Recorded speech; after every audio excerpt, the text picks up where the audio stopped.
ജ്വാല IPS അധ്യായം 15. Israel Babu RK വർമ്മയെ അമ്പരപ്പോടെ നോക്കി.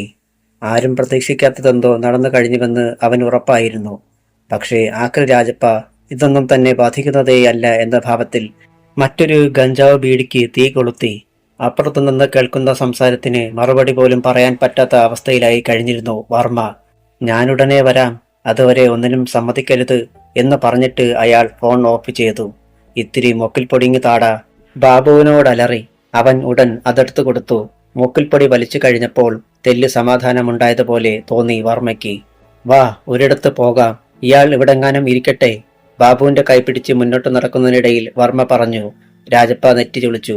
എത്ര നേരം കാത്തിരിക്കണം ഞാൻ? വർമ്മയ്ക്ക് അതിഷ്ടമായില്ല. സമയം കറക്റ്റ് പറയാനാവില്ല. ഞാൻ എപ്പോൾ തിരിച്ചു വരുന്നോ അതുവരെ. എന്താ, നിങ്ങൾ ബിസിയാണോ? അതെ. കാത്തിരിക്കുന്ന ഓരോ മണിക്കൂറിനും നിങ്ങൾ 5000 രൂപ വീതം എനിക്ക് തരേണ്ടി വരും. അതല്ലെങ്കിൽ ഇവിടെ വെച്ച് തന്നെ നമുക്ക് ഈ ബിസിനസ് വേണ്ടെന്ന് വയ്ക്കാം. എന്റെ സമയം മിനക്കെടുത്തി ഇവിടെ വരെ കൊണ്ടുവന്നതിന് ഒരു 50,000 റുപ്പീസിങ് തന്നാൽ മതി. എടാ ബാബു, ഈ പോർക്കിനെ അല്ലാതെ വേറെ ആരെയും കിട്ടിയില്ലേ നിനക്ക്? വർമ്മയുടെ കോപം അവനോടായി. Look mister Varma. രാജപ്പ ചാടി എണീറ്റു. ഏത് മുഴുത്ത മുതലാളിയാണെങ്കിലും രാജപ്പയ്ക്ക് പുല്ല. പിന്നെ വാക്കുകൾ സൂക്ഷിച്ച് ഉപയോഗിക്കുക, അല്ലെങ്കിൽ എന്റെ തനിനിറം നിങ്ങൾക്ക് കാണേണ്ടി വരും. വിഷമവും കോപവും ഒന്നിച്ചുണ്ടായി വർമ്മയ്ക്ക്. അയാൾ അണപ്പല്ലുകൾ കടിച്ചമർത്തി. നീ വാടാ ബാബു. രാജപ്പയെ ശ്രദ്ധിക്കാതെ വർമ്മ മുന്നോട്ട് നീങ്ങി. ഇസ്രയേൽ ബാബു ആകട്ടെ പ്രശ്നമൊന്നും ഉണ്ടാക്കണ്ട എന്ന് കാണിച്ച് രാജപ്പയെ നോക്കി കണ്ണിറുക്കി.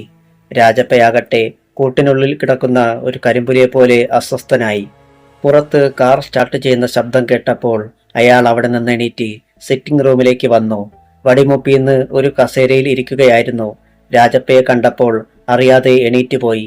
എങ്കിലും ചോദിച്ചു, ഇയാൾ മാക്രിയെ കയറ്റി ആളാണോ? മാക്രിയോ? രാജപ്പ നെറ്റി ചുളിച്ചു. ആ, മാക്രിയെ കയറ്റി അയക്കുന്നത് കൊണ്ടല്ലേ ഇയാൾക്ക് മാക്രി രാജപ്പ എന്ന് പേര് വന്നത്? അതോ ഇയാളുടെ രൂപം കണ്ട് ആരെങ്കിലും ഇട്ട ഇരട്ട പേരാന്നോ അത്? ദേ കിളവ, ചവിട്ടിയൊടിച്ച് ഒരു മൂലക്കെറിയും ഞാൻ. അതിന് താൻ ചൂടാവുന്നതെന്തിനാ? താൻ തന്നെയല്ലേ തന്റെ പേര് മാക്രി രാജപ്പയാണെന്ന് പറഞ്ഞത്? മാക്രിയല്ലടോ, ആക്രി. പഴയ ഇരുമ്പ് സാധനങ്ങൾ ആക്രി കടയാ എനിക്ക്. അതുകൊണ്ടാ ആക്രി രാജപ്പ എന്ന പേര് വന്നത്. തന്റെ ജീപ്പ് കണ്ടപ്പോഴേ എനിക്ക് സംശയമുണ്ടായിരുന്നു. പറഞ്ഞുകൊണ്ട് ധൃതിയിൽ മൂപ്പിന്ന് അകത്തേക്ക് വലിഞ്ഞു കളഞ്ഞു. രാജപ്പ മുന്നിൽ കിടന്നിരുന്ന ഒരു കസേരക്കിട്ട് ഒറ്റ തൊഴി കൊടുത്തു. പാഞ്ഞു പോകുന്ന കാറിലിരുന്ന് അപ്പോൾ ഇസ്രയേൽ ബാബു RK വർമ്മയോട് പറഞ്ഞുകൊണ്ടിരുന്നതും രാജപ്പയുടെ കാര്യമായിരുന്നു. ആക്രിക്കടയെന്ന് പറഞ്ഞാൽ ഒരു മൈതാനം പോലെയുള്ള സ്ഥലം മുഴുവൻ അതിയാനുള്ളതാ. മോഷ്ടിച്ച് തലസ്ഥാനത്തേക്ക് കൊണ്ടുവരുന്ന വാഹനങ്ങൾ മുഴുവൻ രാജപ്പയുടെ കടയിൽ മിനുക്കുകൾ കൊണ്ട് പല പാർട്സായി മാറും. 10-25 തൊഴിലാളികളുണ്ട് കൂടെ, എന്തിനും ഏതിനും. സ്വയം ബോംബുണ്ടാക്കാൻ അറിയാം.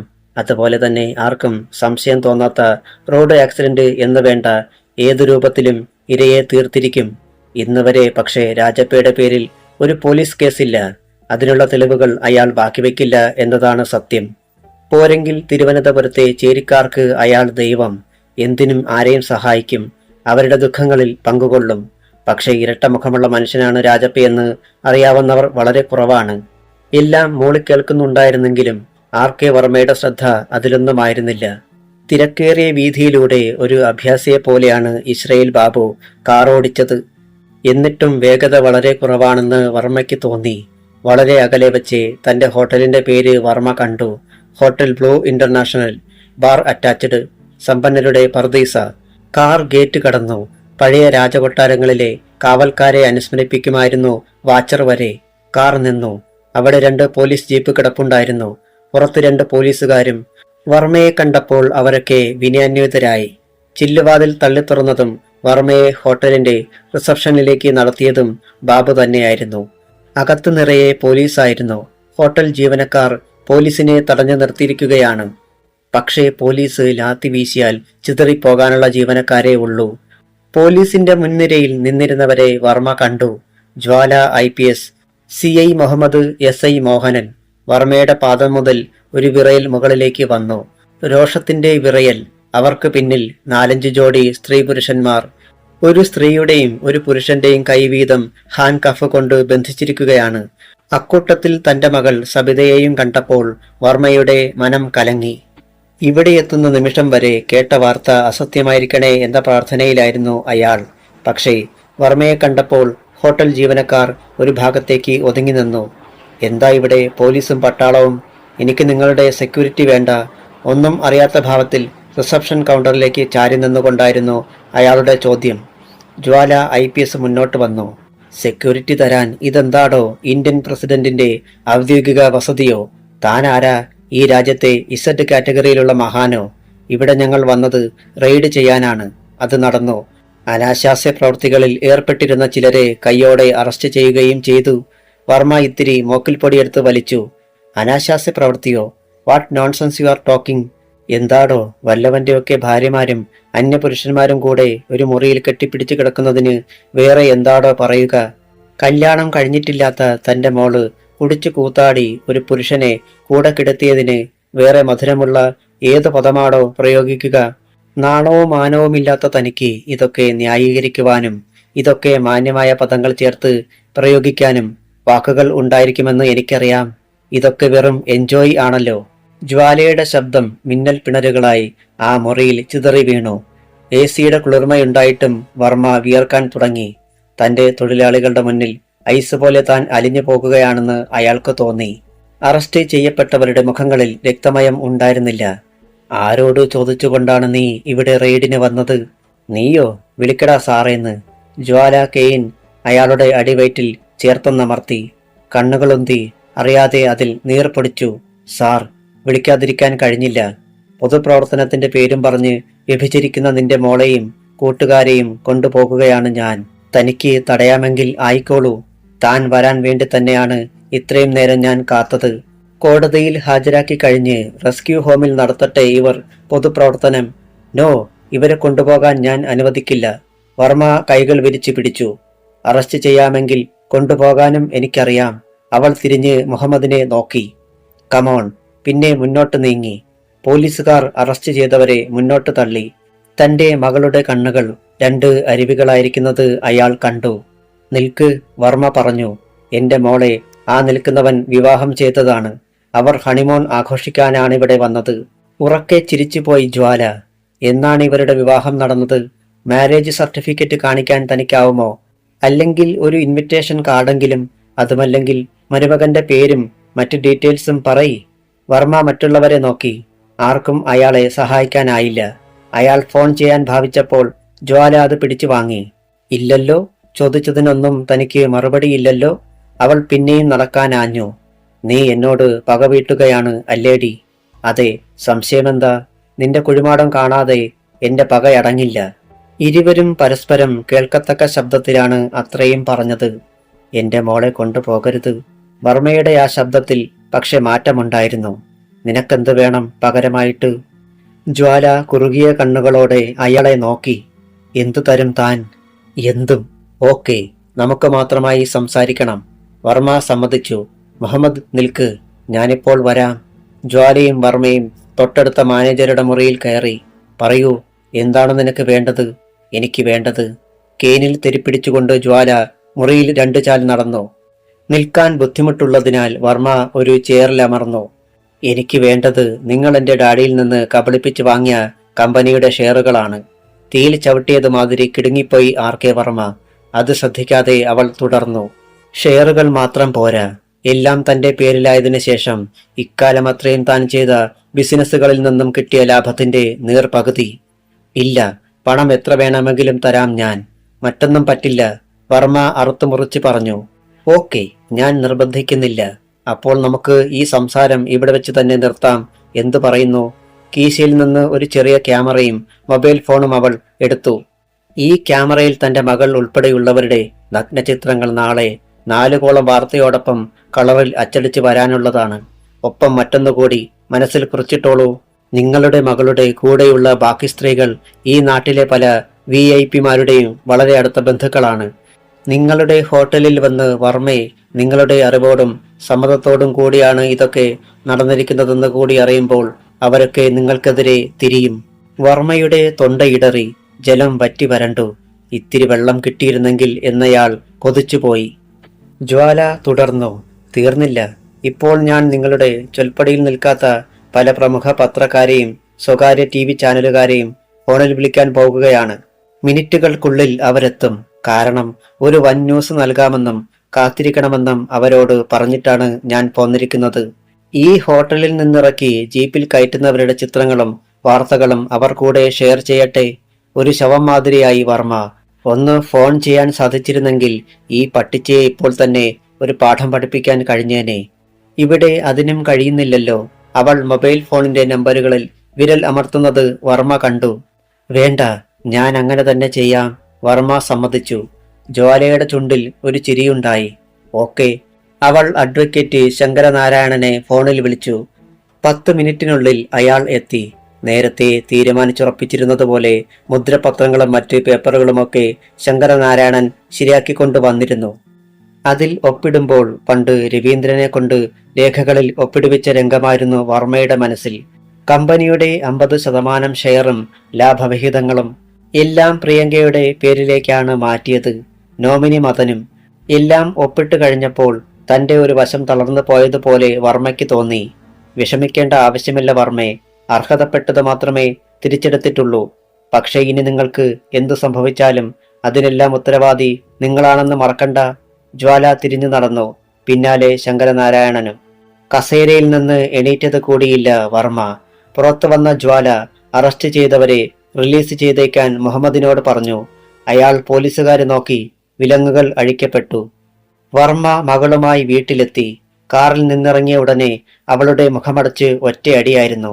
നശിപ്പിക്കാനും നാണം കെടുത്തുവാനും ഉണ്ടായവളെ ഇനി ഞാൻ പറയാതെ ഈ വീടിന് പുറത്തിറങ്ങരുത്, കൊന്നുകളയും ഞാൻ. ധാർഷ്ട്യത്തോടെ തലവെട്ടിത്തിരിച്ച് സബിത തന്റെ മുറിയിലേക്ക് പോയി. വർമ്മ പിന്നീട് ആദ്യം ചെയ്തത് ആക്രി രാജപ്പയുടെ എല്ലാ ഡിമാൻഡുകളും അംഗീകരിച്ച് കരാർ ഉറപ്പിക്കുകയായിരുന്നു. 2 ദിവസങ്ങൾ കഴിഞ്ഞു. ഒരു സന്ധ്യയ്ക്ക് തന്റെ ടാറ്റ സുമോയിൽ വീട്ടിലേക്ക് മടങ്ങുകയായിരുന്നു ജ്വാല IPS. ഒരു വളവ് തിരിഞ്ഞപ്പോൾ പിന്നിൽ ഒരു ജീപ്പ് പ്രത്യക്ഷപ്പെട്ടു. പെയിന്റ് ഇല്ലാത്ത പഴയ ജീപ്പ്. അധ്യായം 16. പെയിന്റ് പോയ ഒരു ജീപ്പ് പിന്നാലെ വരുന്നത് റിയർ വ്യൂ മിററിലൂടെ ജ്വാല കണ്ടിരുന്നു. പക്ഷേ ഏതോ വർക്ക്ഷോപ്പുകാർ ട്രയൽ നടത്തുന്നതാണെന്ന് കരുതി ശ്രദ്ധിച്ചതുമില്ല. മാത്രവുമല്ല, അപ്പോഴേക്കും രാത്രിയായി കഴിഞ്ഞിരുന്നു. വളവ് തിരിഞ്ഞപ്പോൾ അഡ്വക്കേറ്റ് ശങ്കരനാരായണന്റെ വീട് കണ്ടു. ചില കാര്യങ്ങൾക്കായി അവിടെയൊന്ന് കയറണമായിരുന്നു ജ്വാലയ്ക്ക്.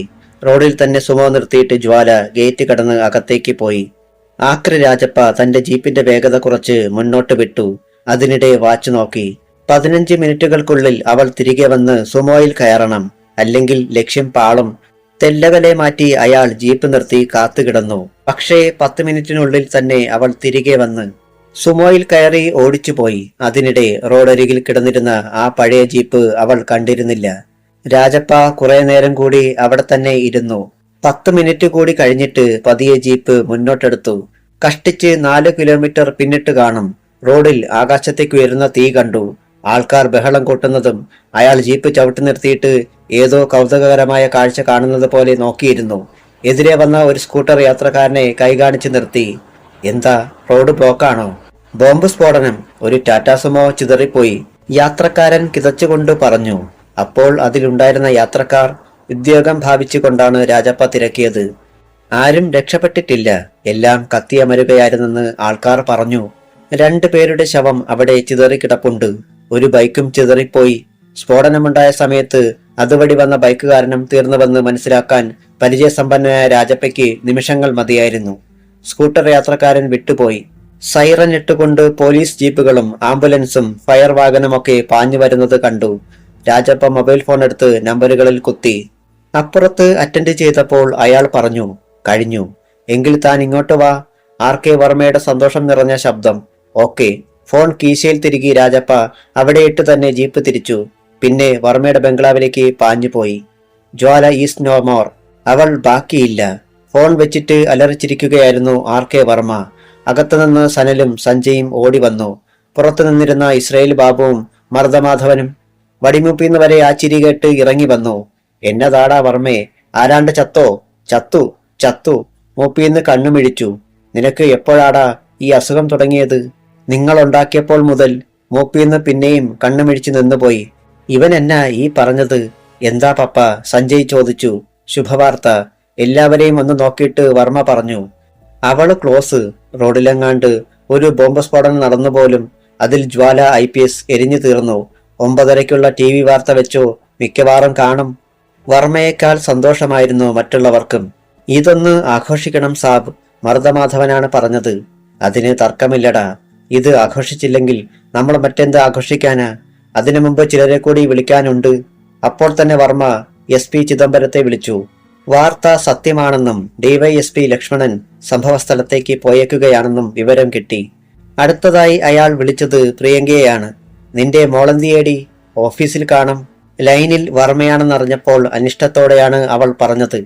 എങ്കിലിനി ഓഫീസിൽ തന്നെ അങ്ങ് ഇരുന്നോളുമടി, ഒരിക്കലും അങ്ങോട്ട് വരുമെന്ന് കരുതണ്ട. പ്രിയങ്കയുടെ ഇടനെഞ്ചൊന്ന് പിടഞ്ഞു. എങ്കിലും തിരക്കി. അത് താനാണോ തീരുമാനിക്കുന്നത്? അതെ. താൻ തന്റെ പാട് നോക്കടോ. ഓ, നോക്കിക്കൊള്ളാമേ. വർമ്മ പുച്ഛിച്ചു. എന്നാൽ കേട്ടോടി നായിന്റെ മോളെ, നിന്റെ മോള് കാഞ്ഞു പോയടി. റോഡിൽ കത്തിക്കരിഞ്ഞു കിടപ്പുണ്ട്. വല്ല പട്ടിയും കടിച്ചു വലിച്ചുകൊണ്ട് പോകുന്നതിന് മുമ്പ് ചെല്ല്, കാണാം. എന്റെ ദൈവമേ, എന്റെ കുഞ്ഞ്. പ്രിയങ്കയുടെ കയ്യിൽ നിന്ന് റിസീവർ പിടിവിട്ടു പോയി. അവർ അവിടെ തന്നെ വീണു. എന്തോ ശബ്ദം കേട്ട് ഓടിയെത്തിയ മദൻ കണ്ടത് ചലനമറ്റ് കിടക്കുന്ന മമ്മിയെയാണ്. മേശപ്പുറത്തു നിന്ന് താഴേക്ക് തൂങ്ങിക്കിടക്കുന്ന റിസീവറും അവന്റെ കണ്ണിലുടക്കി. അതിലൂടെ ആരുടെയോ പൊട്ടിച്ചിരി ഒഴുകി വരുന്നു. അവൻ മമ്മിയെ താങ്ങിയെടുത്ത് ഒരു സെറ്റിയിൽ ഇരുത്തി. Mummy, mummy. പ്രിയങ്ക ശബ്ദിച്ചില്ല. മദന് ഭയമായി. അവൻ ഓടിപ്പോയി അല്പം വെള്ളം എടുത്തുകൊണ്ടുവന്ന് പ്രിയങ്കയുടെ മുഖത്ത് തളിച്ചു. പ്രിയങ്ക ഒന്ന് ഞരങ്ങി. പിന്നെ കണ്ണു തുറന്ന് മകനെ നോക്കി.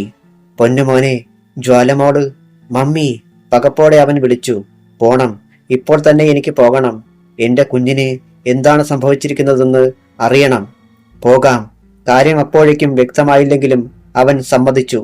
ഈ നേരത്ത് ബോംബ് സ്ഫോടനം നടന്ന ഭാഗത്ത് ആകെ ബഹളമായിരുന്നു. റോഡിൽ വാഹനങ്ങളുടെ നീണ്ട നിര, ഹോണടികൾ, പോലീസ് വാഹനങ്ങളുടെയും ആംബുലൻസുകളുടെയും മൂളൽ. ആൾക്കാർ തിക്കിത്തിരക്കി.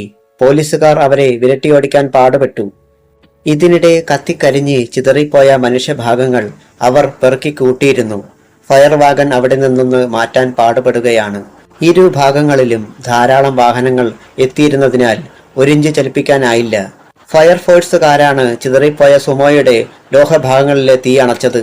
എങ്കിലും അയാളുടെ ഉള്ളിൽ പിന്നീട് പോലീസിന് അങ്ങോട്ട് എത്തിപ്പെടുവാൻ കഴിഞ്ഞിരുന്നുള്ളൂ.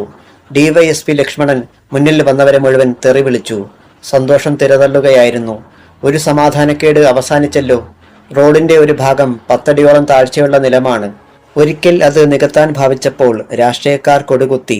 പിന്നീട് അതിന്റെ ഉടമസ്ഥൻ അവിടെ ഒന്നും ചെയ്തിട്ടില്ല. ചതുപ്പ് പോലെയുള്ള നിലം, പാടത്ത് വളരുന്ന പായലുകളും മറ്റു ചെടികളുമൊക്കെ വളർന്നു നിൽക്കുകയാണവിടെ. ലക്ഷ്മണൻ അവിടേക്ക് ടോർച്ച് തെളിച്ചു നോക്കി. സുമോയുടെ ഡോർ ഇളകിത്തെറിച്ച് ചെളിയിൽ പകുതിയോളം പുതഞ്ഞ് കിടക്കുന്നത് കണ്ടു. ഫ്ലൈയിങ് സ്ക്വാഡും ട്രാഫിക് പോലീസും പാഞ്ഞെത്തി. അവർ വാഹനങ്ങൾ വേറെ വഴിക്ക് തിരിച്ചുവിട്ടു. അരമണിക്കൂറിനുള്ളിൽ അവിടെ പോലീസ് വാഹനങ്ങൾ മാത്രം ബാക്കിയായി. CI മുഹമ്മദും SI മോഹനനും പൊട്ടിക്കരഞ്ഞില്ലെന്നേയുള്ളൂ. തങ്ങളുടെ ജ്വാല സാറ് RK വർമ്മയുടെ മകളെയും മറ്റും റെയ്ഡിൽ പിടിച്ച ശേഷം വെറുതെ വിട്ടതിൽ തനിക്ക് ജ്വാല സാറിനോട് അമർഷമുണ്ടായിരുന്നു. അത് മനസ്സിലാക്കിയിട്ടാവണം ഇന്ന് പകൽ എല്ലാ കാര്യങ്ങളും ASP സാറ് തന്നോട് തുറന്നു പറഞ്ഞത്. കമ്പനി കള്ളക്കളിയിലൂടെ അയാൾ സ്വന്തമാക്കിയതു മുതൽ ഇങ്ങോട്ട്. വാസ്തവത്തിൽ താനായിരുന്നെങ്കിൽ വർമ്മയെ എന്നേ വെടിവെച്ച് കൊന്നേനെ. കിട്ടിയ മനുഷ്യഭാഗങ്ങൾ ലക്ഷ്മണന്റെ നിർദ്ദേശാനുസരണം പോലീസുകാർ ആംബുലൻസിൽ കയറ്റി. അപ്പോഴാണ് ചിദംബരം എത്തിയത്. മറ്റുള്ള പോലീസ് ഉദ്യോഗസ്ഥന്മാരെല്ലാം അയാൾക്ക് മുന്നിൽ അറ്റൻഷനായി. ചിദംബരം എല്ലാം നോക്കിക്കണ്ടു. ലക്ഷ്മണനെ വിളിച്ച് മാറ്റി നിർത്തി സ്വകാര്യമായി എന്തൊക്കെയോ പറഞ്ഞു. പിന്നെ താൻ വന്ന കാറിൽ കയറിപ്പോയി. മൃതദേഹങ്ങളുടെ അവശിഷ്ടങ്ങളുമായി ആംബുലൻസും നീങ്ങി.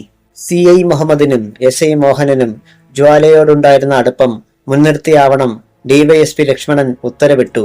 നിങ്ങൾ ഇരുവരും കുറെ പോലീസുകാരുമായി ഇവിടെ തന്നെ ഉണ്ടാവണം. നേരം പുലരും വരെ. കൂടുതൽ അന്വേഷണങ്ങൾ പിന്നീടാവാം. സർ, അവർ സമ്മതിച്ചു. ലക്ഷ്മണനും പോയി. അയാൾ പകപോക്കുകയാണ്. അമർഷത്തോടെ മുഹമ്മദ് മോഹനനെ നോക്കി. ജ്വാല സാർ മരിച്ചെന്ന് വിശ്വസിക്കാനേ കഴിയുന്നില്ല. മോഹനന്റെ ശബ്ദം പതറിയിരുന്നു.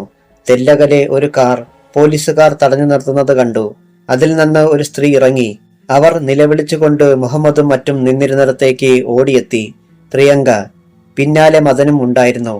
സാറന്മാരെ, എന്റെ ജ്വാലമോളെന്തിയെ? മുഹമ്മദിന്റെ മുഖത്തേക്ക് നോക്കിക്കൊണ്ട് പ്രിയങ്ക തിരക്കി. മറുപടി പറയാൻ അയാൾക്കായില്ല. പതറിപ്പോയി. എന്തു പറയും? എല്ലാം തകർന്ന മട്ടിൽ നിൽക്കുന്ന ഒരമ്മയെ എങ്ങനെ ആശ്വസിപ്പിക്കും?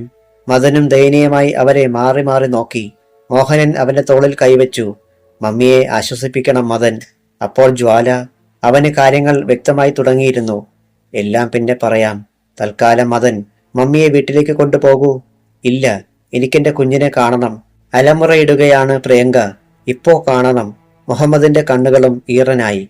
എനിക്കറിയാം ആരാണിത് ചെയ്യിച്ചതെന്ന്. കൊല്ലും ഞാനവനെ. മദന്റെ ഭാവം മാറിയത് പെട്ടെന്നാണ്. മദൻ, മോഹനൻ വിളിച്ചു. പക്ഷേ അവൻ നിന്നില്ല. ഇരുളിലേക്ക് കുതിച്ചു. ആർക്കും തടയാനായില്ല. ആർ.കെ. വർമ്മയുടെ ബംഗ്ലാവിൽ അപ്പോൾ മദ്യക്കുപ്പികൾ നിരന്നു കഴിഞ്ഞിരുന്നു. ആക്രി രാജപ്പ ഒരു ചക്രവർത്തിയുടെ ഭാവത്തിൽ ഇരിക്കുകയാണ്. വർമ്മയെപ്പോലും അയാൾ വകവെച്ചില്ല. ഇസ്രയേൽ ബാബുവും മർദ്ദമാധവനും ഭയഭക്തി ബഹുമാനങ്ങളോടെ രാജപ്പയുടെ ആജ്ഞകൾ പാലിക്കുവാൻ തയ്യാറായി നിൽക്കുകയാണ്. ഗ്ലാസുകളിൽ മദ്യവും സോഡയും കൂടിക്കലർന്നു. രാജപ്പ മാത്രം ഗ്ലാസിൽ മദ്യമൊഴിച്ചില്ല. ഒരു കുപ്പി അയാൾ എടുത്ത് മടിയിൽ വെച്ചു. അതിൽ നിന്ന് കുറേശ്ശെ വായിലേക്കൊഴിക്കുകയും വറുത്തു വെച്ചിരുന്ന കോഴിക്കാലെടുത്ത് കടിച്ചു പറിച്ചു തിന്നുകയും ചെയ്തു.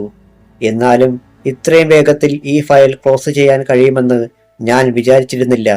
തന്റെ ഗ്ലാസ് എടുത്ത് ചുണ്ടോട് ചേർക്കുന്നതിനിടയിൽ സഞ്ജയ് തുറന്നു പറഞ്ഞു, ഇതൊക്കെ രാജപ്പയുടെ മൈനർ ഓപ്പറേഷൻസ് അല്ലേ?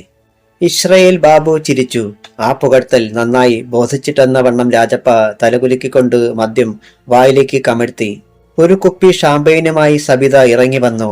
ജ്വാല ഇല്ലാതെയായതോടെ വർമ്മ അവൾക്ക് പിന്നെയും പഴയ സ്വാതന്ത്ര്യം അനുവദിച്ചിരുന്നു. ഇന്നത്തെ ഈ സന്തോഷത്തിൽ നിങ്ങളുടെ ഒപ്പം ഞാനും പങ്കുചേരട്ടെ പപ്പ. ഓക്കെ, ഇന്ന് ഷാമ്പയിൻ മാത്രമല്ല, നിനക്ക് വേണമെങ്കിൽ വിസ്കിയും കഴിക്കാം. പപ്പയ്ക്ക് നോ ഒബ്ജക്ഷൻ. വർമ്മ ചിരിച്ചു. അതോടെ അവളും അവരുടെ കൂടെ കൂടി. ആ ചിദംബരത്തെയും ലക്ഷ്മണനെയും കണ്ടില്ലല്ലോ. വർമ്മ ഇടയ്ക്ക് പുറത്തേക്ക് നോക്കി. അനന്തരം ഒരു പെട്ടിയെടുത്ത് രാജപ്പയുടെ മുന്നിലേക്ക് വെച്ചു. നീ ചോദിച്ചത്രയും പണം. രാജപ്പ അത് തുറന്നു നോക്കി. നോട്ടുകെട്ടുകൾ കണ്ട് സംതൃപ്തിയോടെ പെട്ടിയടച്ചു. വർമ്മ 500-ന്റെ ഒരു കെട്ട് നോട്ട് കൂടി എടുത്തു നീട്ടി. ഇതെന്റെ പ്രത്യേക സമ്മാനം, അവളുടെ ആത്മാവിന്റെ ശാന്തിക്ക് വേണ്ടി. രാജപ്പ അത് വാങ്ങുവാൻ ഭാവിക്കുമ്പോൾ പെട്ടെന്ന് വാതിൽക്കൽ നിന്നൊരു ഗർജനം. നിന്റെ അപ്പൻ വടിമുപ്പി നിന്റെ ആത്മാവിന് കൂടി നിത്യശാന്തിക്ക് കൊടുത്തേരടാ. ഏവരും വെട്ടിത്തിരിഞ്ഞ് അങ്ങോട്ട് നോക്കി. അവിടെ വാതിൽ നിറഞ്ഞു നിൽക്കുന്നു അവൻ, മദൻ. നിലവിളി പോലെയാണ് സബിതയുടെ കണ്ഠത്തിൽ നിന്ന് ആ ശബ്ദമുയർന്നത്. ഒരു ഒറ്റയാനെ പോലെ അവൻ അകത്തേക്ക് വന്നു. കൈലിയും മുറിക്കയ്യൻ ഷർട്ടും വേഷം. ശരീരം വിയർത്ത് കുളിച്ചിരുന്നു. ചിതറിക്കിടന്നിരുന്ന തലമുടി. സബിത പിന്നോട്ട് മാറി.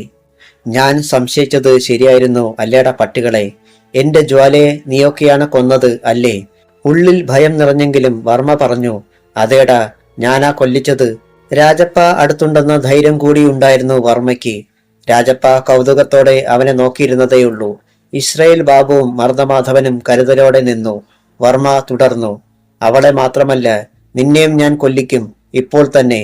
പറഞ്ഞു നിർത്തും മുമ്പ് മദൻ ഒറ്റച്ചവിട്ടിന് വർമ്മയെ കസേര ഉൾപ്പെടെ മറിച്ചു. സബിത കോണിപ്പടിയിലേക്ക് ചാടിക്കയറി. ഇസ്രയേൽ ബാബുവും മർദ്ദമാധവനും മദന്റെ നേരെ കുതിച്ചു വന്നു. ടീപ്പോയിലിരുന്ന ഒരു മദ്യക്കുപ്പി എടുത്ത് അവൻ മാധവന്റെ തലക്കടിച്ചു. അയ്യോ! ഒരു വിലാപത്തോടെ മാധവൻ വീണു. ബാബുവും പിടിച്ചു നിൽക്കാൻ പാടുപെട്ടു. തീ പാറുന്ന ആക്രമണമായിരുന്നു മദന്റേത്. സനലും സഞ്ജയും ബാബുവിനെ സഹായിക്കാനെത്തി. കനത്ത സംഘട്ടനം. ടീപ്പോയിലിരുന്ന ഗ്ലാസുകളും സോഡാക്കുപ്പികളും ചിതറി. ഒരു വിധേനെ ആർ.കെ. വർമ്മ ഉരുണ്ടു പിരണ്ടെണീറ്റു. കൊല്ലടാ അവനെ, അയാൾ അട്ടഹസിച്ചു. പക്ഷേ പിഗ് ഫാമിൽ നടന്നതിന്റെ മറ്റൊരു ആവർത്തനമായിരുന്നു അവിടെ. മദനെ ജയിക്കാൻ അവർക്കായില്ല.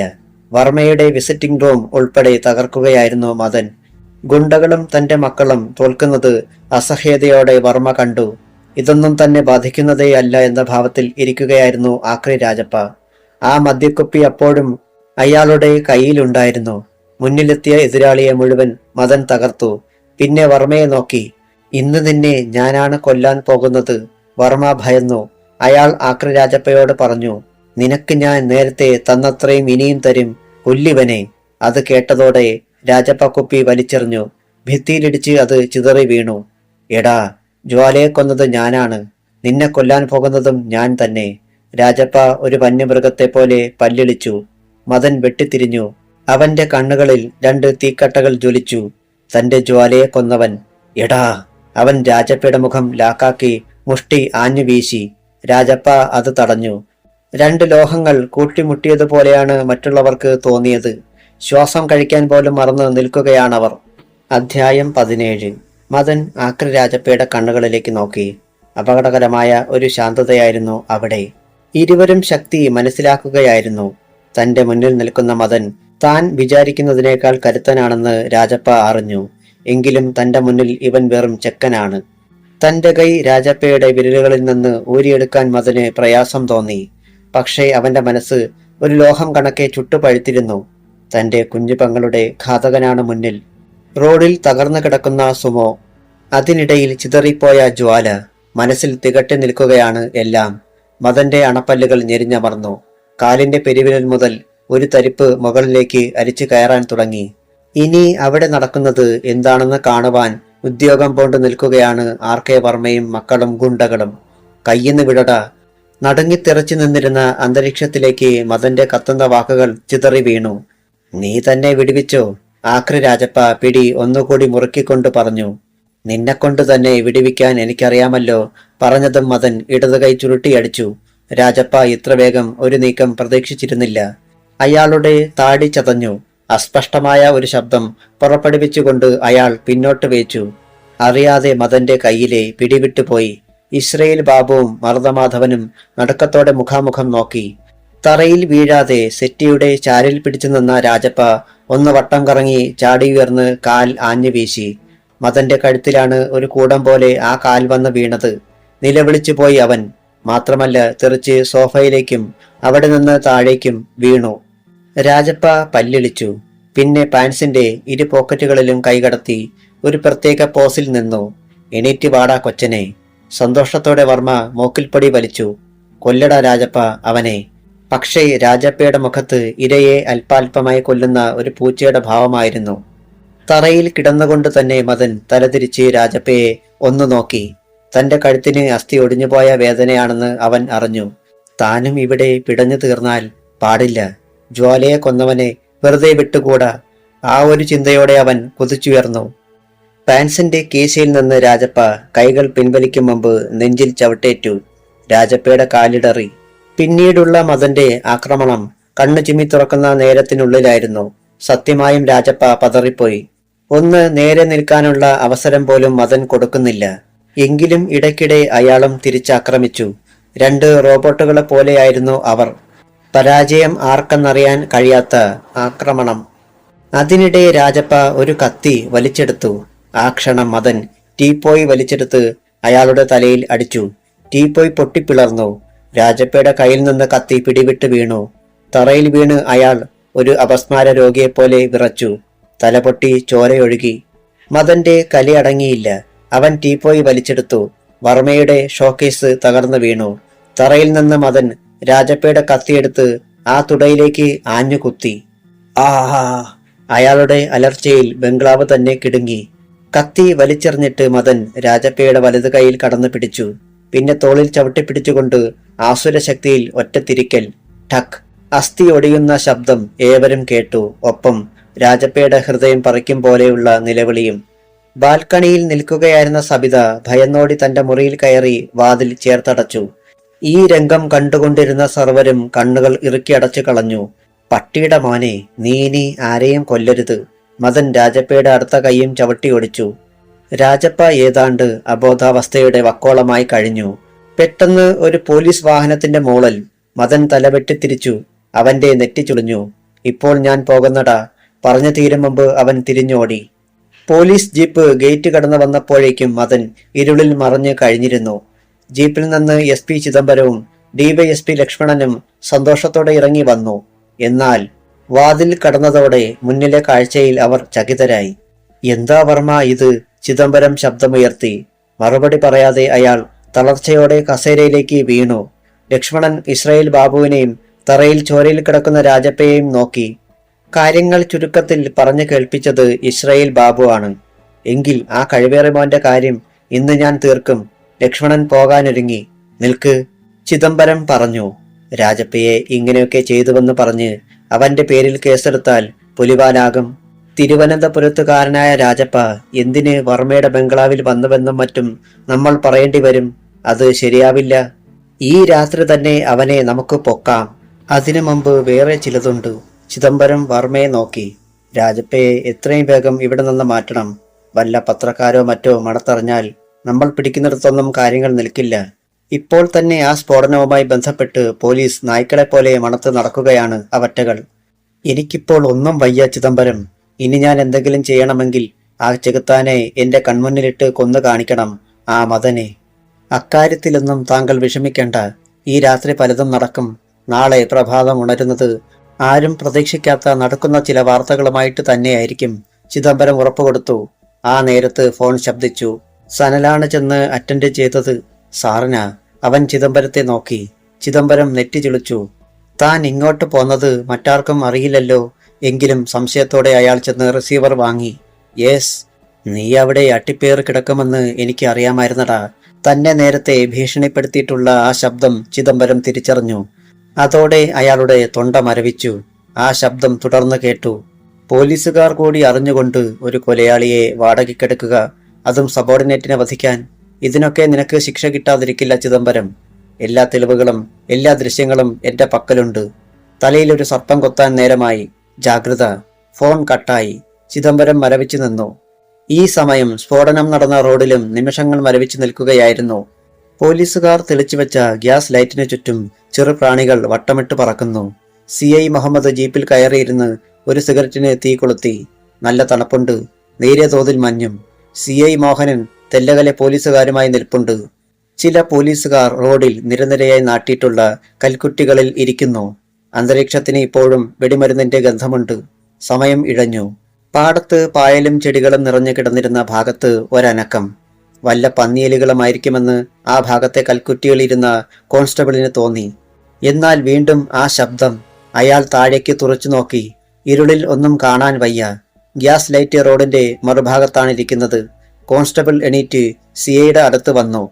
എന്താടോ? മുഹമ്മദ് തിരക്കി. സാർ, ആ ടോർച്ച് ഒന്ന്. മുഹമ്മദ് ജീപ്പിന്റെ സീറ്റിലിരുന്ന ടോർച്ച് എടുത്തു കൊടുത്തു. കോൺസ്റ്റബിൾ അതുമായി ചെന്ന് താഴേക്ക് തെളിച്ചു നോക്കി. വല്ലാത്തൊരു കാഴ്ചയായിരുന്നു അത്. പായലുകൾക്കിടയിൽ ഒരനക്കം. വലിയൊരു മത്സ്യം ഇളകുന്നത് പോലെ ചേറിൽ ഒരു പുളച്ചിൽ. ആ ഭാഗത്തെ കാട്ടുചേമ്പുകൾ ഒന്നനങ്ങി. തുറിച്ച കണ്ണുകളോടെ കോൺസ്റ്റബിൾ നിന്നു. പെട്ടെന്ന് ഒരു കരം മുകളിലേക്ക് ഉയർന്നു വന്നു. അയ്യോ, പ്രേതം! ഒറ്റ അലർച്ചയായിരുന്നു കോൺസ്റ്റബിൾ. 2 അടി പിന്നോക്കം ചാടിക്കളഞ്ഞു അയാൾ. ടോർച്ച് കയ്യിൽ നിന്ന് താഴെ വീണു. അലർച്ച കേട്ട് മറ്റ് പോലീസ് ഉദ്യോഗസ്ഥന്മാരെല്ലാം അവിടേക്ക് നോക്കി. CI മുഹമ്മദ് ജീപ്പിൽ നിന്ന് കുതിച്ചിറങ്ങി. SI മോഹനനും ഓടിവന്നു. എന്താടോ?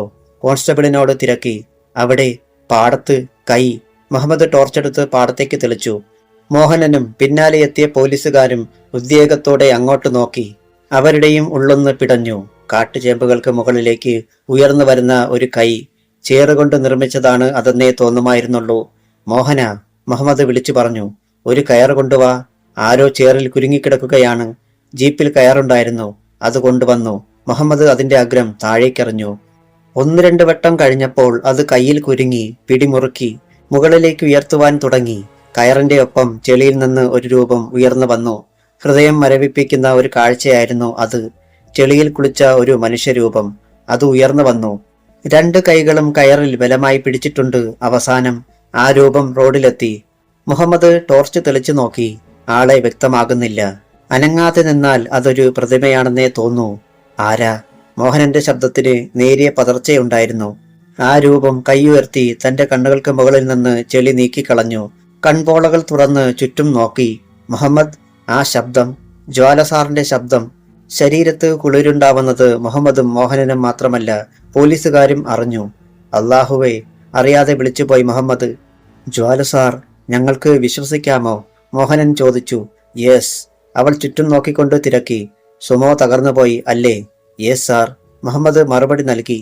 സാർ, എങ്ങനെ? പറയാം, പക്ഷെ അതിനു മുമ്പ് എനിക്ക് ഒരാളെ കാണാനുണ്ട്. ജ്വാല മുന്നോട്ട് കുതിച്ചു. സാബ്, ചെളി കഴുകാതെ. ഇതിനേക്കാൾ ചെളി മനസ്സിലുള്ളവരെ കാണാൻ പോകുകയാണ് ഞാൻ.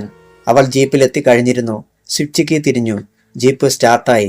ഒരു ഇരുമ്പലോടെ അത് പാഞ്ഞു പോകുന്നത് അത്ഭുതത്തോടെ നോക്കി നിൽക്കാനേ അവർക്കായുള്ളൂ. ഡ്രൈവിംഗ് വീലിന് പിന്നിൽ ഇരിക്കുമ്പോൾ താൻ രക്ഷപ്പെട്ടു എന്ന് വിശ്വസിക്കാൻ പാടുപെടുകയായിരുന്നു ജ്വാല IPS. വാസ്തവത്തിൽ എന്താണുണ്ടായത്? ഓർമ്മയിൽ ഇപ്പോഴും ഒരു പുക പോലെയാണ് ആ സംഭവം. സുമോയിൽ താൻ വരുമ്പോൾ എതിരെ വന്ന ടൊയോട്ടോ. അതിന്റെ ഡ്രൈവർ കൈനീട്ടി സുമോ നിർത്തുവാൻ ആംഗ്യം കാണിച്ചു. താൻ ബ്രേക്ക് അമർത്തി. രക്ഷപ്പെട്ടു, സുമോയിൽ ബോംബുണ്ട് എന്ന് പറഞ്ഞതും അയാൾ ടൊയോട്ടോ ഓടിച്ചുപോയി. പിന്നെ ഒന്നും ചിന്തിച്ചില്ല. സുമോ നിർത്താതെ തന്നെ പുറത്തേക്ക് ചാടി. തൊട്ടു മുന്നിൽ ഒരു ബൈക്ക് ബ്രേക്കിട്ടത് ഓർമ്മയുണ്ട്. താൻ അപ്പോഴേക്കും റോഡ് വക്കിൽ എത്തിയിരുന്നു. ആ നേരത്തായിരുന്നു ഉഗ്രസ്ഫോടനം. ബൈക്കിലിരുന്നവരുടെ നിലവിളിയും. ഏതോ വലിയ ഗർത്തത്തിലേക്ക് താൻ തെറിച്ചു പോകുന്നത് പോലെ തോന്നിയത് മാത്രമേ ഓർമ്മയുള്ളൂ. എത്ര നേരം അവിടെ കിടന്നിട്ടുണ്ടാവും? ഉണർന്നപ്പോൾ കഴുത്തുവരെ ചെളിയിലാണ്. അബോധാവസ്ഥയിൽ ബാക്കി കൂടി താണു പോയിരുന്നെങ്കിൽ. ഓർത്തപ്പോൾ തന്നെ തലകറക്കമുണ്ടായി. Jeep RK. വർമ്മയുടെ വീട്ടിലേക്കുള്ള വഴിയിലേക്ക് വെട്ടിത്തിരിഞ്ഞു. അപ്പോൾ വർമ്മയോട് യാത്ര പറഞ്ഞ് പുറത്തേക്ക് വരികയായിരുന്നു SP ചിദംബരവും DYSP ലക്ഷ്മണനും. ഇസ്രയേൽ ബാബു ആക്രി രാജപ്പയുമായി പോയിരിക്കുകയാണ്. മർദ്ദമാധവൻ തറയിലെ രക്തവും മറ്റും തുടച്ചുകളഞ്ഞ് അലങ്കോലമായ വസ്തുക്കൾ നീക്കം ചെയ്തിരുന്നു. ഇനി മദനെ പൊക്കണം എന്ന ഒറ്റ ഉദ്ദേശത്തോടു കൂടി തന്നെയാണ് ചിദംബരവും ലക്ഷ്മണനും ഇറങ്ങിയത്. വാതിൽക്കലോളം വർമ്മയും വന്നു. അയാൾക്ക് നടക്കാൻ ബുദ്ധിമുട്ടുണ്ടായിരുന്നു. ചിദംബരവും ലക്ഷ്മണനും ജീപ്പിലേക്ക് കാൽവെച്ചതും മറ്റൊരു വാഹനത്തിന്റെ വെളിച്ചം അവരെ തൊട്ടുഴിഞ്ഞു. ഇരുവരും അങ്ങോട്ട് നോക്കി. ഗേറ്റ് കടന്നു വന്ന ജീപ്പ് അവരുടെ ജീപ്പിന്റെ തൊട്ടു പിന്നിൽ ബ്രേക്കിട്ടു. ടയറുകൾ തറയിൽ ഉരഞ്ഞു നിന്നു. അതിൽ നിന്ന് ജ്വാല IPS ചാടിയിറങ്ങി. എന്നാൽ ആർക്കും അവളെ മനസ്സിലായില്ല. ചെളിയിൽ വളരുന്ന ഒരു വലിയ ജീവിയെ പോലെയാണ് അവർക്ക് തോന്നിയത്. ജ്വാല നേരെ ചെന്നത് ചിദംബരത്തിന്റെ മുന്നിലേക്കാണ്. നീ ആരാണ്? ചിദംബരം ശബ്ദമുയർത്തി. കവിളടച്ച് പടക്കം പൊട്ടുന്നത് പോലെ ഒരടിയായിരുന്നു മറുപടി. ചിദംബരത്തിന്റെ കണ്ണുകളിൽ നിന്ന് പൊന്നീച്ചകൾ ഇളകിപ്പറന്നു. അധ്യായം 18. SP ചിദംബരം കവിളിൽ കൈ അമർത്തിപ്പോയി. തന്റെ പല്ലുകൾക്ക് ഇളക്കമുണ്ടായതുപോലെ അയാൾക്ക് തോന്നി. ഒരു പോലീസ് ഉദ്യോഗസ്ഥനെ തല്ലുക എന്ന് പറഞ്ഞാൽ ചിദംബരം വെട്ടിത്തിരിഞ്ഞ് ആ രൂപത്തെയും അടിക്കാൻ കയ്യോങ്ങി. വേഷം മാറി വന്ന് പോലീസിനോട് കളിക്കുന്നോ? അതിനിടെ DYSP ലക്ഷ്മണനും ആർ.കെ. വർമ്മയും മറ്റൊന്ന് കണ്ടിരുന്നു. ആ രൂപം വന്നത് പോലീസ് ജീപ്പിലാണ്. ചിദംബരത്തിന്റെ ചീറിവന്ന കയ്യിൽ നിന്ന് ജ്വാല പിടഞ്ഞു മാറി. പിന്നെ പറഞ്ഞു, മിസ്റ്റർ SP, എന്നോട് കളിക്കുന്നത് സൂക്ഷിച്ച്. മുന്നിൽ ഒരു അദൃശ്യ ഭിത്തിയിൽ മുട്ടിയതുപോലെ ചിദംബരം കൈ പിൻവലിച്ചു. ലക്ഷ്മണനും ആർ.കെ. വർമ്മയും ഞെട്ടി. ആ ശബ്ദം ജ്വാല IPSന്റേതാണെന്ന് അവർ തിരിച്ചറിഞ്ഞു കഴിഞ്ഞിരുന്നു. എടി, നീ മരിച്ചില്ലേ? എന്നെ അടിക്കാൻ നീ ധൈര്യപ്പെട്ടോ? വിഷമവും കോപവും ഒന്നിച്ചാണ് ചിദംബരത്തിനുണ്ടായത്. മിണ്ടരുത് താൻ. തന്നെ പോലെയുള്ള ഒരു തേർഡ് റേറ്റ് പിമ്പിന് എന്നേ ഇത് തരേണ്ടതായിരുന്നു. എന്റെ മരണം ആഘോഷിക്കുകയായിരുന്നു അല്ലേ? പക്ഷെ അങ്ങനെയൊന്നും മരിക്കുന്നവളല്ല ഈ ജ്വാല. നിങ്ങൾ ഓരോ തവണ ശ്രമിക്കുമ്പോഴും രക്ഷപ്പെട്ട് കത്തിപ്പടരും ഞാൻ. അവൾ ലക്ഷ്മണനെ നോക്കി. തനിക്ക് പിന്നെ ഇത്തരം നാലുത്തരങ്ങളല്ലാതെ മറ്റൊന്നും അറിയില്ലെന്ന് എനിക്കറിയാം. അവൾ മുന്നോട്ട് നീങ്ങി. പന്നിവർമ്മയെ ഒന്ന് കാണാൻ വന്നതാണ് ഞാൻ. എന്റെ വണ്ടിയിൽ ബോംബ് വെച്ചതിന് നന്ദി പറയാൻ. അതിനിടെ തിരിഞ്ഞ് SP-യെ നോക്കി. ജ്വാല സാറിനെ തല്ലിയെന്ന് പുറത്ത് ആരോടും പറയണ്ട. നാണക്കേട് സാറിന് തന്നെയാ. ചിദംബരം മിണ്ടിയില്ല. പകരം അണപ്പല്ലുകൾ കടിച്ചമർത്തിക്കൊണ്ട് കർച്ചീഫ് എടുത്ത് മുഖത്ത് പറ്റിയ ചെളി തുടച്ചു കളഞ്ഞു. ജ്വാല വർമ്മയുടെ തൊട്ടു മുന്നിൽ എത്തി. അവിടെ ഒളിഞ്ഞു നിൽപ്പുണ്ടായിരുന്ന മർദ്ദമാധവൻ പിന്നോട്ട് മാറി. ആരെക്കൊണ്ടാണ് താൻ ഈ നാരത്തരം കാണിച്ചതെന്ന് എനിക്കറിയില്ല. ഇനിയിപ്പോൾ അത് കണ്ടെത്താനും ഇത്തിരി ബുദ്ധിമുട്ടുണ്ടാവുമെന്ന് എനിക്കറിയാം. കാരണം കാക്കിയണിഞ്ഞ മേലാളന്മാർ ദാസ്യവേല ചെയ്യുവാൻ കൂടെ ഉണ്ടായിരുന്നല്ലോ. ജ്വാല ഒന്ന് നിർത്തി. പിന്നെ ഇത്രയിടം വന്ന സ്ഥിതിക്ക് തന്നെ ഒന്ന് സന്തോഷിപ്പിക്കാതെ ഞാൻ പോകുന്നത് തെറ്റല്ലേ? പറഞ്ഞതും അവൾ കൈവീശി അടിച്ചു. അമ്മേ! വർമ്മ നിലവിളിച്ചു. മദന്റെ അടിയേറ്റ ഭാഗങ്ങൾ ഒന്നുകൂടി ഇളകിയതുപോലെ തോന്നി. ജ്വാല വെട്ടിത്തിരിഞ്ഞു. അതിനിടെ ഇത്രയും കൂടി പറഞ്ഞു. അവസാനത്തെ അത്താഴവും കഴിച്ച് കാത്തിരുന്നോ താൻ? അങ്ങേ ലോകത്തേക്കുള്ള യാത്രയ്ക്ക് നേരമായി. SP-യെയും DYSP-യെയും ഒന്നുകൂടി നോക്കിയിട്ട് അവൾ ചെന്ന് ജീപ്പിൽ കയറി. സ്ഫോടനം നടന്ന ഭാഗത്ത് ഒരിക്കൽ കൂടി എത്തി. CI മുഹമ്മദും മറ്റും കാത്തു നിൽക്കുകയായിരുന്നു. അവർക്ക് ചില നിർദ്ദേശങ്ങൾ നൽകിയിട്ട് വീട്ടിലേക്ക് പോയി. കിടക്കയിൽ ഏങ്ങിക്കരഞ്ഞുകൊണ്ട് കിടക്കുകയായിരുന്നു പ്രിയങ്ക. ഈ രാത്രി അവസാനിക്കും മുമ്പ് താൻ കൂടി അങ്ങ് മരിച്ചിരുന്നുവെങ്കിൽ എന്നാണ് ആ സ്ത്രീ അപ്പോൾ ആഗ്രഹിച്ചിരുന്നത്. ആർ.കെ. വർമ്മയുടെ ബംഗ്ലാവിൽ പോലീസ് ജീപ്പ് വരുന്നത് കണ്ട് രക്ഷപ്പെട്ട മദനും അപ്പോഴേക്കും വീട്ടിലെത്തിയിരുന്നു. വല്ലാതെ കിതച്ചുകൊണ്ട് അവനും മമ്മിക്കരികിലിരുന്നു. ആർക്കും ആരെയും സാന്ത്വനിപ്പിക്കാൻ കഴിയാത്ത അവസ്ഥ. ഈ നേരത്താണ് പുറത്ത് പോലീസ് ജീപ്പിന്റെ ഇരമ്പൽ കേട്ടത്. മദന്റെ കണ്ണുകൾ കുറുകി. വർമ്മയുടെ വീട്ടിൽ താൻ അതിക്രമങ്ങൾ കാട്ടിയെന്ന് കാണിച്ച് അറസ്റ്റ് ചെയ്യാൻ എത്തിയതായിരിക്കും അവരെന്ന് അവന് തോന്നി. പിടികൊടുത്താൽ അവർ തന്നെ ശരിയാക്കും, അക്കാര്യത്തിൽ തർക്കമില്ല. മദൻ ചാടി എണീറ്റ് അപ്പുറത്തേക്കോടി. പ്രിയങ്ക അതൊന്നും ശ്രദ്ധിച്ചില്ല. ആരോ അകത്തേക്ക് വരുന്ന ഒച്ച കേട്ടു. തെല്ലുകഴിഞ്ഞ് തോളിൽ ഒരു കരം അമർന്നു. മമ്മി എന്നൊരു ശബ്ദവും. പ്രിയങ്ക പിടഞ്ഞു തിരിഞ്ഞു. മുന്നിൽ നിൽക്കുന്ന രൂപത്തെ ആ സ്ത്രീക്ക് വ്യക്തമായില്ല. ഞാനാണ് മമ്മി, ജ്വാലമോള്. എന്റെ മോളെ. നിലവിളിച്ചുകൊണ്ട് തന്നെ പ്രിയങ്ക ചാടി എണീറ്റു. ചെളി പറ്റിയ മകളുടെ ശരീരത്തെ കെട്ടിപ്പുണർന്നു. ഞാനൊത്തിരി വിഷമിച്ചു പോയല്ലോ മോളെ. അപ്പോഴും പ്രിയങ്ക സ്വപ്നത്തിനും യാഥാർത്ഥ്യത്തിനും ഇടയ്ക്കുള്ള ഒരുതരം അവസ്ഥയിലായിരുന്നു. തന്നെ തേടിയാണ് പോലീസ് വന്നിരിക്കുന്നതെങ്കിൽ തീർച്ചയായും വീടും പരിസരവും മുഴുവൻ തിരയുമെന്ന് മദന് അറിയാമായിരുന്നു. അതുകൊണ്ട് തന്നെ അടുക്കള വാതിലിലൂടെ പുറത്തു കടന്ന അവൻ മതിലിനരികിലുള്ള ഒരു മരത്തിന്റെ നിഴൽ പറ്റി കാത്തു നിൽക്കുകയായിരുന്നു. കുറച്ചു നേരം കഴിഞ്ഞിട്ടും പോലീസ് അവിടെയെങ്ങും പരിശോധിക്കുന്നത് കാണാഞ്ഞപ്പോൾ അവന് ഉത്കണ്ഠയായി. പിന്നെ ഇങ്ങോട്ട് വന്നത് ആരാണ്? ഒരു പക്ഷേ മുഹമ്മദോ മോഹനനോ മറ്റോ ആയിരിക്കുമെന്നും അവന് തോന്നി. ജ്വാല അപ്പോൾ മദനെ തിരക്കുകയായിരുന്നു. ഇവിടെ എവിടെയോ ഉണ്ടായിരുന്നല്ലോ മോളെ, പ്രിയങ്ക പറഞ്ഞു. ഏതായാലും ആദ്യം കുളിക്കുവാൻ തന്നെ തീരുമാനിച്ച് ജ്വാല ബാത്റൂമിലേക്ക് കയറി. തണുത്ത വെള്ളം ശരീരത്തിലേക്ക് വീണപ്പോൾ ആകെയൊരു ഉന്മേഷം. ആ അപകടത്തിൽ നിന്ന് തനിക്ക് രക്ഷപ്പെടാൻ കഴിഞ്ഞത് തലനാരിഴയുടെ വ്യത്യാസത്തിലാണ്. അതും ടൊയോട്ട കാറിന്റെ ഡ്രൈവർ പറഞ്ഞതുകൊണ്ട് മാത്രം. ആരാണ് തക്ക സമയത്ത് തന്റെ രക്ഷകന്റെ രൂപത്തിൽ ആ കാറിനുള്ളിൽ അവതരിച്ചത്? ഒരു കാര്യം തീർച്ചയാണ്, വർമ്മയുടെ എല്ലാ കാര്യങ്ങളും അറിയുന്ന ആരോ ഒരാളാണത്. വർമ്മ അവസാന കൈവരെ പയറ്റി നോക്കുകയാണ്. പക്ഷേ അങ്ങനെ തോറ്റുകൊടുക്കാനാവില്ലല്ലോ. അയാളെ ഒരു പിച്ചക്കാരനാക്കാതെ ഉറങ്ങാനാവില്ലല്ലോ. പുറത്ത് മദനെ വിളിക്കുകയായിരുന്നു പ്രിയങ്ക. മമ്മി വിളിക്കുന്നത് കേട്ടപ്പോൾ സംശയത്തോടെ മദൻ അങ്ങോട്ട് വന്നു. നീ എവിടെയായിരുന്നു മോനെ? ജീപ്പിൽ ആരാ വന്നത്? എന്നെ തിരക്കി പോലീസാണോ? പോലീസാ വന്നത്, നമ്മുടെ ജ്വാലമോള്.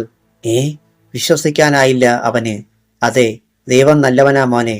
ജ്വാലയെ ജീവനോടെ നമുക്ക് തിരിച്ചു തന്നു. എന്നിട്ടെന്തിയെ? കുളിക്കുന്നു. സന്തോഷം കൊണ്ട് മദന്റെ കണ്ണു നിറഞ്ഞു പോയി.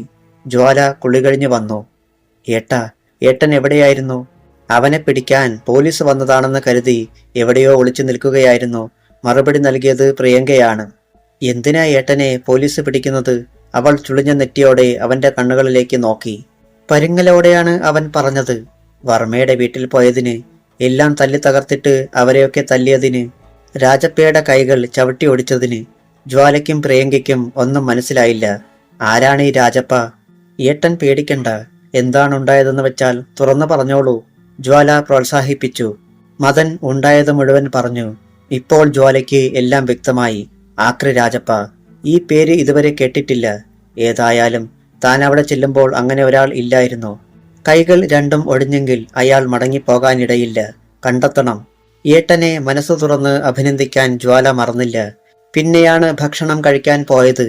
ഈ നേരത്ത് രാജപ്പയെ ഒരിടത്താക്കിയ ശേഷം ഇസ്രയേൽ ബാബു ആർ.കെ. വർമ്മയുടെ ബംഗ്ലാവിൽ തിരിച്ചെത്തിയിരുന്നു. ഇനിയുമുണ്ടോടാ നിന്റെ അറിവിൽ ഇത്തരം കിഴങ്ങന്മാര്? അവനെ കണ്ടതോടെ വർമ്മ ശബ്ദമുയർത്തി. സാബ്, അത് മിണ്ടരുത് നീ.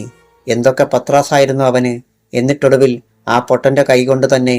സാബ്, ഒരു കാര്യം ഉറപ്പാണ്, ഇടയ്ക്ക് നിന്ന് ആരോ കളിച്ചിട്ടുണ്ട്. അതുകൊണ്ടാണ് ജ്വാല രക്ഷപ്പെട്ടത്, സംശയമില്ല. അത് ശരിയാണെന്ന് വർമ്മയ്ക്കും തോന്നി. ബാബു തുടർന്നു. പിന്നെ മദന്റെ കാര്യം, മേലുകീഴ് നോക്കാനുള്ള ബുദ്ധി അവനില്ലല്ലോ. വരുന്ന വാക്കിനെ വെച്ചു കാച്ചുകയാ. അതാ രാജപ്പ തോൽക്കാൻ കാരണം. പോഴത്തരം വിളമ്പാതട കഴിവേറി മോനെ. നിനക്കൊക്കെ കഴിവില്ലെങ്കിൽ അതങ്ങ് സമ്മതിച്ചാൽ പോരെ. എന്തു വേണമെന്ന് ഞാൻ നോക്കിക്കൊള്ളാം. ബാബു തലകുനിച്ചു. വർമ്മ വീണ്ടും അറിയിച്ചു. ആ മരക്കഴുത രാജപ്പ യാതൊരു കാരണവശാലും അവളുടെ പിടിയിലാവാതെ നോക്കണം. അവൾ അവനെ കണ്ടെത്തിയാൽ നമ്മളൊക്കെ അകത്താ, മറക്കണ്ട. ബാബു ശിരസിളക്കി. പിറ്റേന്ന് രാവിലെ ജ്വാല ഓഫീസിലേക്ക് പോയി. ഇതിനിടെ ആ പാടത്തു നിന്ന് CI മുഹമ്മദ് അവളുടെ തൊപ്പിയും കണ്ടെത്തിയിരുന്നു. ഓഫീസിലേക്ക് കയറുമ്പോൾ DYSP ലക്ഷ്മണൻ മുന്നിൽ. 2 വന്യമൃഗങ്ങളുടെ ഭാവത്തിൽ ഇരുവരും പരസ്പരം നോക്കി. കടുപ്പിച്ച ഒരു മൂളലോടെ, കനത്ത ചുവടുകളോടെ ജ്വാല അകത്തേക്ക് പോയി. അന്നവൾ ചില പ്രത്യേക തീരുമാനത്തിലായിരുന്നു. കുറെ കാലമായി മനസ്സിൽ പാറി വീണ് കിടന്നിരുന്ന ഒരു സംശയം ശരിയാണോ എന്നറിയണം. തന്റെ ഡാഡിയുടെ കൊലപാതകം തന്നെ. ഇപ്പോൾ കൊലയാളിയുടെ ഒരു ഇരുണ്ട രൂപം മനസ്സിലുണ്ട്. ആ വിചാരത്തോടു കൂടി തന്നെ അവൾ CI മുഹമ്മദിനെ വിളിച്ചു. മുഹമ്മദേ, റെക്കോർഡ് റൂമിൽ നിന്ന് ഒരു പഴയ ഫയൽ തപ്പിയെടുക്കണം. ഒരു രവീന്ദ്രൻ കൊലക്കേസ്. ജ്വാലസാറിന്റെ സംശയം തീർക്കാൻ എന്നവണ്ണം അയാൾ തിരക്കി. അതെ, എന്റെ ഡാഡിയുടെ കൊലക്കേസ് തന്നെ. അച്ഛന്റെ മരണം കണ്ടുപിടിക്കാൻ മക്കൾ തന്നെ കാക്കി അണിയേണ്ടി വരുന്നു ഇപ്പോൾ ഈ രാജ്യത്ത്. അതൊക്കെ പോട്ടെ, എത്രയും വേഗം ഫയൽ കിട്ടണം സാർ. മുഹമ്മദ് പോയി. 2 മണിക്കൂറിനുള്ളിൽ മുഹമ്മദ് അത് കണ്ടെത്തി കൊണ്ടുവന്നു. നിറയെ പൊടി പിടിച്ച ഫയൽ. മുഹമ്മദ് തന്നെ പൊടി തട്ടിക്കളഞ്ഞ് അത് ജ്വാലയുടെ മുന്നിൽ വെച്ചു. അതിന്റെ നാടയിൽ കൈ തൊടുമ്പോൾ അറിയാതെ അവളുടെ ഉള്ളം തുടിച്ചു, വിരലുകൾ വിറച്ചു. തന്റെ പൊന്നു ഡാഡി ആർക്കും വേണ്ടാതെ എത്ര നേരം മണ്ണിൽ കിടന്നിട്ടുണ്ടാവും. അവസാന നിമിഷങ്ങളിൽ ഇത്തിരി വെള്ളത്തിനു വേണ്ടി കേണു കാണില്ലേ? ആർക്കും ഒരു ദ്രോഹവും ചെയ്തിട്ടില്ലാത്ത ആ നല്ല മനുഷ്യന്റെ അന്ത്യം ഓർത്തപ്പോൾ തന്നെ ജ്വാലയുടെ കൺകോണുകളിൽ രണ്ടു തുള്ളി നീർ പിടച്ചു. മുഹമ്മദ് മുന്നിൽ നിൽപ്പുണ്ട്. അയാൾ കാണാതെ ഒരു വിധത്തിൽ കർച്ചീഫ് എടുത്ത് അവൾ കണ്ണീരൊപ്പി. പിന്നെ പറഞ്ഞു, മുഹമ്മദ് പൊയ്ക്കോളൂ, ഞാൻ വിളിക്കാം സാർ. അയാൾ പോയി. ജ്വാല വീണ്ടും ഫയലിലേക്ക് നോക്കി. അന്ന് CI ആയിരുന്ന ലക്ഷ്മണന്റെ ഫസ്റ്റ് ഇൻഫർമേഷൻ റിപ്പോർട്ടും മറ്റ് അന്വേഷണ റിപ്പോർട്ടുകളും ഒരുപാട് സത്യങ്ങൾ മറച്ചുവെച്ചുകൊണ്ടുള്ളതാണെന്ന് പെട്ടെന്ന് തന്നെ മനസ്സിലായി. ആരെയോ രക്ഷിക്കാൻ വേണ്ടി തന്നെയാണ് അയാൾ അങ്ങനെ ചെയ്തതെന്ന് ഉറപ്പ്. അതിന് അർത്ഥം ഒന്നേയുള്ളൂ, ഡാഡിയുടെ ഘാതകൻ ആരാണെന്ന് ലക്ഷ്മണൻ അറിയാം. തെല്ലുനേരം ജ്വാല ചിന്തിച്ചിരുന്നു. ഈ കേസ് റീഓപ്പൺ ചെയ്യണം. അതിന് പ്രത്യേക അനുമതി ആവശ്യമാണ്. എന്തു വന്നാലും അത് നേരിടുക തന്നെ. എന്തായാലും ഇതൊരു കൊലപാതകമാണെന്ന് ലക്ഷ്മണൻ എഴുതി വെച്ചിട്ടുണ്ടല്ലോ, അത്രയും ആശ്വാസം. തന്റെ ഡാഡി മരിച്ചു കിടക്കുന്ന ചിത്രങ്ങൾ കണ്ടപ്പോൾ ഒന്ന് പൊട്ടിക്കരയണമെന്നാണ് ജ്വാലയ്ക്ക് തോന്നിയത്. അന്ന് താൻ കൊച്ചുകുട്ടിയായിരുന്നതിനാൽ ഇത്രയും ഉൾക്കൊള്ളാനുള്ള കഴിവില്ലായിരുന്നുവല്ലോ. ഈ നേരത്ത് റെക്കോർഡ് റൂമിന്റെ ചാർജുള്ള പോലീസ് ഉദ്യോഗസ്ഥനിൽ നിന്ന് ജ്വാല കേസ് എടുപ്പിച്ച കാര്യം DYSP ലക്ഷ്മണൻ അറിഞ്ഞു. അയാളൊന്ന് ഞെട്ടി. കേസ് റീഓപ്പൺ ചെയ്താൽ താൻ കൂടി കുരുങ്ങിയെന്ന് വരും. അയാൾ തന്റെ മുറിയോട് ചേർന്നുള്ള ബാത്റൂമിൽ കയറി മൊബൈൽ ഫോണിലൂടെ RK വർമ്മയെ വിളിച്ചു. വിവരമറിഞ്ഞപ്പോൾ വർമ്മയും തെല്ല് അങ്കലാപ്പിലായി. ഒരു സെക്കൻഡ് കഴിഞ്ഞപ്പോൾ വർമ്മ രോഷത്തോടെ സംസാരിച്ചു. സൂര്യൻ ആ ഫയൽ കെട്ടിയെടുക്കണമെന്ന് പറഞ്ഞപ്പോഴേ അതങ്ങ് നശിപ്പിച്ചു കളഞ്ഞേക്കാൻ തന്നോട് പറഞ്ഞതല്ലേ ഞാൻ. അന്ന് താനത് ചെയ്തിരുന്നെങ്കിൽ ഇപ്പോൾ തലവേദന ഉണ്ടാകുമായിരുന്നോ? റെക്കോർഡ് റൂമിൽ നിന്നെടുത്ത ഫയലുകൾക്ക് കണക്കുള്ളതാ. ആരാണ് അതവിടെ നിന്നെടുത്തതെന്നും മറ്റും രേഖപ്പെടുത്തേണ്ടതാ. ആ നിലയ്ക്ക് താങ്കൾ പറയുന്നത് പോലെ അത്ര വേഗം അത് നശിപ്പിക്കാനൊന്നും കഴിയില്ല. ആര് പറഞ്ഞടോ? മുഖ്യമന്ത്രിയുടെ മേശപ്പുറത്തിരിക്കുന്ന ഫയൽ വരെ മിനിറ്റുകൾക്കുള്ളിൽ മുക്കുന്നു. പിന്നെയാ ഇത്? ഒന്നും പറ്റിയില്ലായിരുന്നുവെങ്കിൽ ആ റൂമിന് തന്നെ ബോംബ് വയ്ക്കാമായിരുന്നു. ഇനിയിപ്പോൾ നമ്മൾ അതേക്കുറിച്ച് ചിന്തിച്ചിട്ട് യാതൊരു കാര്യവുമില്ല സാബ്. പുതിയതായി എന്ത് ചെയ്യണമെന്നാണ് തീരുമാനിക്കേണ്ടത്. ഞാനൊന്ന് ആലോചിക്കട്ടെ. വർമ്മ ഫോൺ കട്ട് ചെയ്തു. ചിന്താഭാരത്തോടെ ലക്ഷ്മണനും തന്റെ കസേരയിൽ വന്ന് ഇരുന്നു. ജ്വാല IPSന്റെ ക്യാബിന്റെ വാതിലിൽ ആരോ അപ്പോൾ മൃദുവായി തട്ടി. യെസ്. ഫയൽ മടക്കി വെച്ചുകൊണ്ട് അവൾ പറഞ്ഞു. ഹാഫ് ഡോർ തുറന്ന് കൊറിയർ സർവീസിൽ ജോലി നോക്കുന്ന ഒരു യുവാവ് അകത്തേക്ക് വന്നു. സാറിന് ഒരു പാഴ്സലുണ്ട്. അവൻ ബ്രൗൺ പേപ്പർ കൊണ്ട് കവർ ചെയ്ത ഒരു സാധനം മേശപ്പുറത്ത് വെച്ചിട്ട് രജിസ്റ്റർ ജ്വാലയുടെ മുന്നിലേക്ക് നീട്ടി. അവൾ അതിൽ ഒപ്പിട്ട ശേഷം പാഴ്സൽ എടുത്തു. ഒരു വീഡിയോ കാസറ്റാണ് അതെന്ന് തോന്നി. യുവാവ് മടങ്ങിപ്പോയി.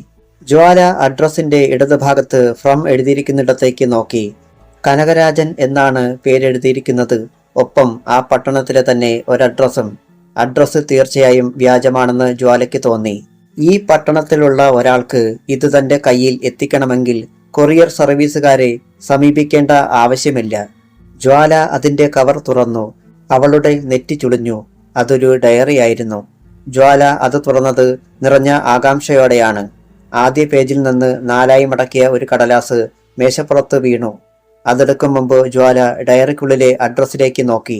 സൂര്യൻ IPS, assistant superintendent of police. സൂര്യൻ IPSന്റെ ഡയറി. ജ്വാലയുടെ കൈകളിൽ രോമങ്ങൾ എഴുന്നു വന്നു. ഹൃദയം പെരുമ്പറ കണക്കെ തുടികൊട്ടി. ബാക്കി ഭാഗം മറ്റന്നാൾ.